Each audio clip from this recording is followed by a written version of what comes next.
सतीश नांदल हालांकि पुराने चौरी देवीलाल के परिवार से जुड़े हुए हैं। जी। चौरी ओम प्रकाश चौटाला की पार्टी में रहे।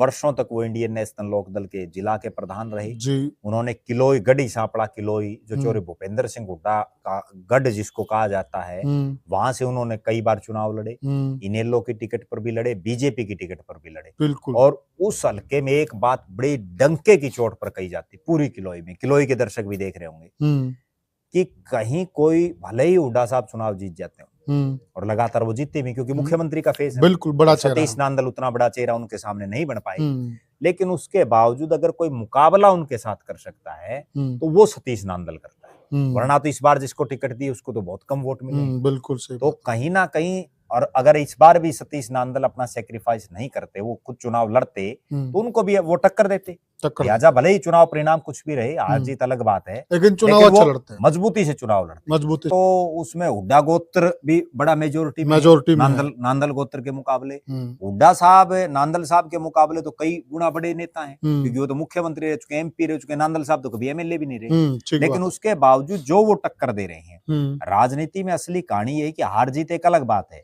आप चुनाव किस मजबूती से लड़ते हैं। लोग वोट दे ना दे वो भी एक सेकेंडरी चीज, राइट बात है। वो तो कई बार माहौल बन जाता है, आखिरी एक दिन में भी चुनाव बदलते देखे हैं। बिल्कुल राइट बात है। तो सतीश नांदल का अगर राजनीतिक हम देखें सिनेरियो, वो प्रदेश के उपाध्यक्ष, पार्टी में प्रदेश अध्यक्ष के बाद दूसरा बड़ा पद है।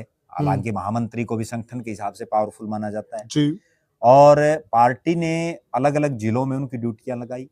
आदमपुर बाई इलेक्शन में जिन गांवों में उनकी ड्यूटियां लगाई, जाट बाहुल्य गांव में, और वहां पार्टी को ये उम्मीद नहीं थी कि इतने वोट आएंगे, लेकिन वहां भी सतीश नांदल ने वो करके दिखाया, अच्छा परफॉर्मेंस। और उनकी एक सबसे खास बात ये रही कि जिस तिजारा में उनको वहां प्रभारी लगाया गया राजस्थान में, जहां से जो बाबा बालकनाथ चुनाव लड़ रहे थे, बिल्कुल, तो वहां उन्होंने जिस ढंग से मैनेज किया पूरा चुनाव, पूरे चुनाव के प्रभारी वो थे, और जिस ढंग से उन्होंने मैनेज करके और बाबा जी को वहां से जिताया, वो भी वास्तव में उनका जो है एक काबिल तारीफ है। बहुत ही जो है जिनकी जितनी प्रशंसा की जाए वो कम है।